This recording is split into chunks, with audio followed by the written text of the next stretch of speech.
Bonjour les amis, j'espère que vous allez bien. Après une éclipse de quelques jours, je vous retrouve à nouveau pour une vidéo inédite où on continuera à parler de l'entretien d'embauche et comment le réussir. Cette fois, on s'attaquera au volet qui concerne ce qu'il faut faire lors de cette rencontre professionnelle.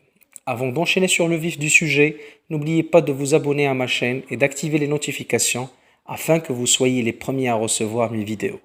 On vous convoque pour un entretien d'embauche à une heure précise et il y a un flux de questions qui se déverse dans votre tête. Entre autres, que faut-il faire une fois qu'on est assis devant un recruteur?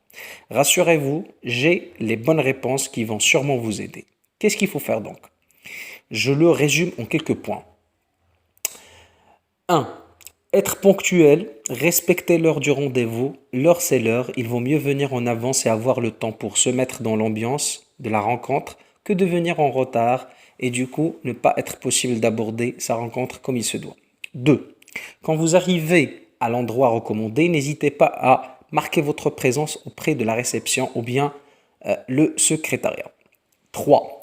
Quand vous rentrez au bureau du recruteur, dites-lui bonjour en le regardant dans les yeux et n'allez pas chercher à lui donner une poignée de main à moins qu'on vous le demande. 4. Ne vous asseyez pas avant qu'on vous le demande. 5. Quand vous vous installez sur une chaise ou autre, figurez-vous que votre posture en dit long sur comment vous vivez l'instant présent. Donc faites en sorte qu'elle soit conforme à la situation. Votre corps doit être droit dans sa verticalité. 5. Adoptez une voix audible avec un volume adapté à la distance qui vous sépare du recruteur, un temps bien placé et un débit, ni lent ni rapide, sans oublier que lorsque vous parlez, essayez d'articuler en détachant les syllabes. Une bonne prononciation reflète votre aisance et votre assurance. 6. Regardez le recruteur droit dans les yeux, pas pour le défier ou lui manquer de respect, mais justement pour traduire votre détermination. 7. Écoutez activement sans interrompre ou couper la parole. 8.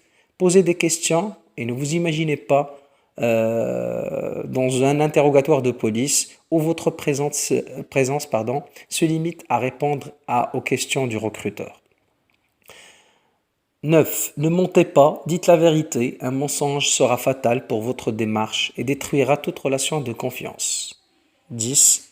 Adoptez des gestes ouverts qui accompagnent vos messages et qui soulignent votre engagement d'une façon à ce que le verbal soit en totale et parfaite harmonie avec le non-verbal, et le tout au service d'une personnalité qui doit être posée et digne du poste à pourvoir. Sur ce, on se quitte.